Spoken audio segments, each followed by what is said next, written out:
Hindi ko ho maintindihan na kung bakit ang ating mga leader or yung iba, ang pinaglalaban is yung mga kriminal at adik.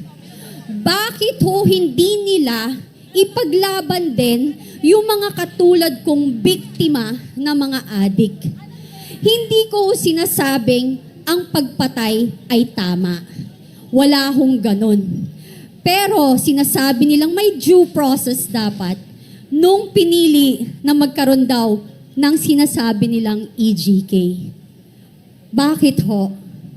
Yung hubang 2 taon or 5 taon na naghahasa ng isang drug addict, nagkaroon din huba ng due process? Hindi, di ba? Yung ordinaryong mamamayang Pilipino, estudyante, nagagraduate sa kolehiyo, pinatay ng addict, may due process? Wala, di ba?